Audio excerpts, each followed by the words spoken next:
Le Grand Matin Sud Radio, 7h-9h, Jean-Jacques Bourdin. Il est 7h40, 8h-20, Sarah Legrain, bonjour. Bonjour. Merci d'être avec nous. Vous êtes député LFI de Paris et vous portez une proposition de loi qui sera discutée aujourd'hui à l'Assemblée nationale visant à intégrer la notion de consentement dans la définition pénale des infractions d'agression sexuelle et de viol. C'est bien cela, hein, Sarah Legrain.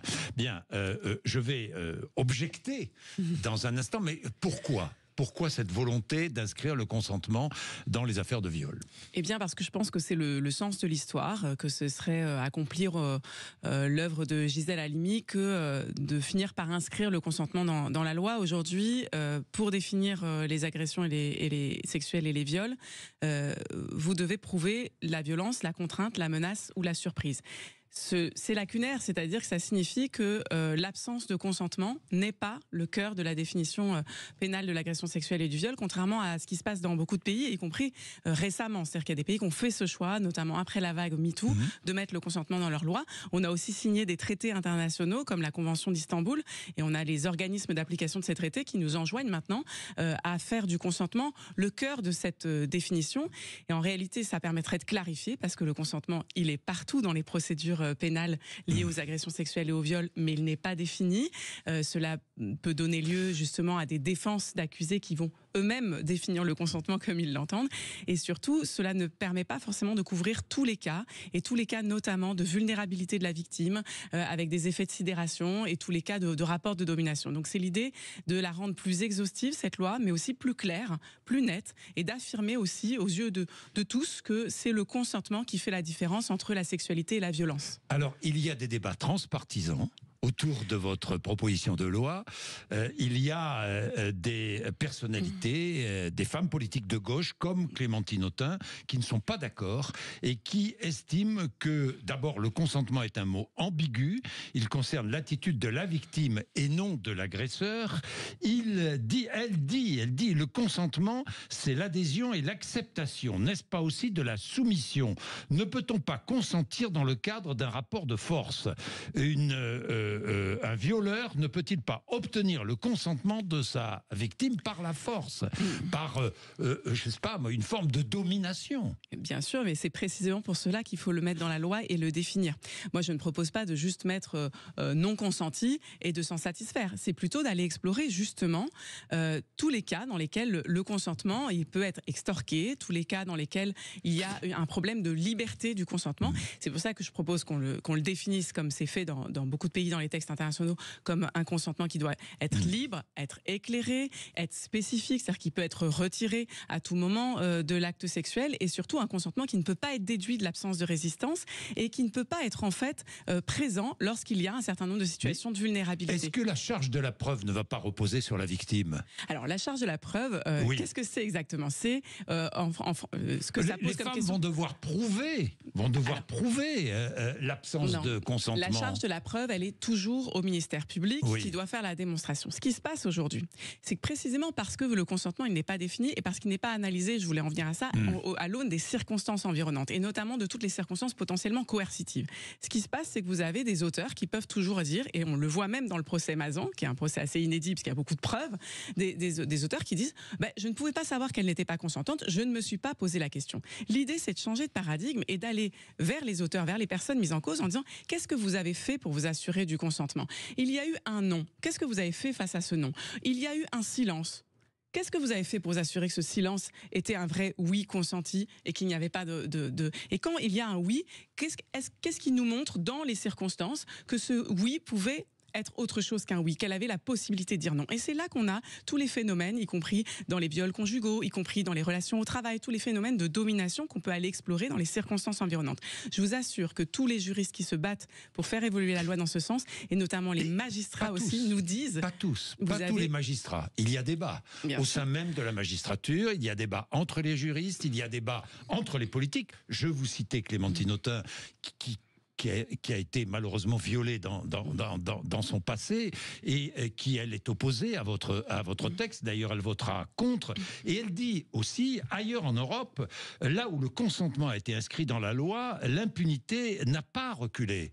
Alors ça, c'est pas tout à fait vrai. Il n'y a pas eu de diminution des condamnations. En réalité, c'est assez difficile de comparer les systèmes judiciaires, mais vous avez plutôt des études. Canada, il y a des études qui Grande-Bretagne, plutôt... Belgique. Alors, moi, par exemple, vous avez vu son blog. Oui, elle le cite, ces exemples. Justement, si vous me laissez répondre, justement, la Belgique, par exemple, c'est assez récent et ce sera très intéressant de voir les évolutions, parce que la Belgique, c'est un droit qui est le plus proche du nôtre. Donc, mais il y a des pays qui ont mis le consentement, mais qui n'ont pas les 4 critères actuels. Moi, à aucun moment, je propose de retirer les 4 critères actuels. Je veux que quand on arrive à prouver contrainte, violence, menace, surprise, alors il puisse y avoir viol, agression sexuelle démontrée. Mais ce qui se passe, c'est que bien souvent, on n'arrive pas à le prouver. Et en mettant le consentement, on casse l'exhaustivité de ces 4 critères. Et je vous assure qu'il y a justement bien des magistrats, notamment des magistrats engagés, qui disent, moi, j'aimerais pouvoir donner plus de condamnations et surtout éviter les 86% de classements sans suite dans les affaires d'agression sexuelle et de viol, jusqu'à 94 pour les viols. Mais ça n'a rien changé au Canada, ça n'a rien changé en Grande-Bretagne. Eh bien, alors, il y a des études qui montrent plutôt l'inverse. Et en Grande-Bretagne, alors, c'est pas du tout les mêmes situations. Je suis Clémentine Autain. Oui, mais pour le coup, elle se trompe. En fait, il n'y a pas de clarté dans ces études-là. Et en revanche, moi, j'aimerais vous dire quelque chose, c'est que ce qu'on arrive à voir dans les études qui sont produites, c'est que dans les pays où le consentement est au cœur de la loi, vous n'avez pas les mêmes préjugés sur le viol dans la population. Et je crois qu'il s'agit aussi de lutter contre la culture du viol et contre une certaine image du violeur.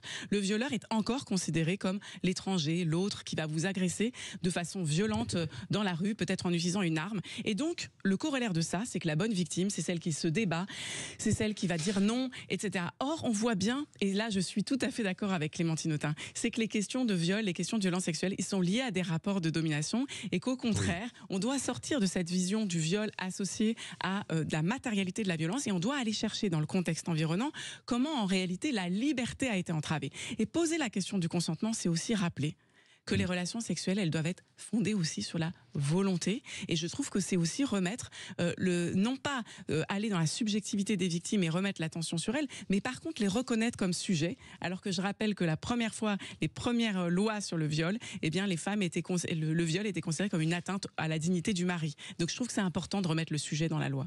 Bien, j'ai une dernière question qui n'a rien à voir. Est-il vrai qu'avec les députés communistes, vous avez bloqué un texte de soutien aux femmes iraniennes à l'Assemblée nationale ? Je crois que je crois que c'est encore une polémique qu'on nous fait. Alors, vous savez, je crois que c'est dans le cadre du bureau. Oui. Où en fait il faut décider de ce qui sera mis à l'ordre du jour dans les semaines transpartisanes. Je crois que c'est ça le sujet. Et d'ailleurs, c'est une des choses qui m'oppose au macronisme, parce que j'aimerais quand même souligner que sur ma proposition de loi, en commission des lois, ils se sont abstenus en disant attendons un texte transpartisan. Eh bien, il y a une lutte dure à l'Assemblée nationale pour savoir qu'est-ce qu'on fait des semaines. Et donc je vous dis qu'effectivement, ça peut arriver qu'un texte se retrouve, que tout le monde soit d'accord avec ce texte, mais qu'il ne se retrouve pas. Mais à aucun moment. Mais qu'est-ce que vous croyez qu'on défende pas les femmes iraniennes? Je crois qu'en fait tous nos actes montrent le contraire. C'est vraiment des questions de choix entre les textes. Mais ce que ça montre aussi, c'est la difficulté d'avoir l'ordre du jour à l'Assemblée. Et j'aimerais souligner qu'aujourd'hui on a une journée de niche et que si on veut pouvoir parler justement du consentement, il y a 81% des Français qui sont pour. Il faut aussi que les macronistes prennent leurs responsabilités et arrêtent de faire de l'obstruction ridicule sur le texte des retraites. Ils sont en train, mais pas sur une journée. Précisément, c'est toute la différence entre un gouvernement qui cherche à imposer, qui a essayé d'imposer un texte à toute la France. Répandu de tous côtés. C'est un droit constitutionnel, Monsieur Bourdin, pour les groupes d'opposition d'avoir une pauvre journée dans l'année où ils peuvent mettre des textes à l'ordre du jour. Et les macronistes veulent empêcher non sellement qu'on abroge la retraite à 64 ans, mais aussi qu'on mette le consentement dans la loi, mais aussi qu'on bloque les tarifs de l'électricité, mais aussi qu'on bloque les écarts de salaire. Et c'est tout cela que les macronistes nous empêchent de discuter en faisant une obstruction ridicule. Et j'attends de voir comment ils vont tenir pendant toute la journée à nous défendre des amendements aussi pathétiques que des changements de titre. Bien, merci beaucoup Sarah Legrain. Elle est cadrée sur sa loi, hein, Sarah Legrain, là, en tout cas. Là, le débat est ouvert. Hein. Magnifique le débat est ouvert. Je vote pour Sarah Legrain, je le dis, j'ai le droit.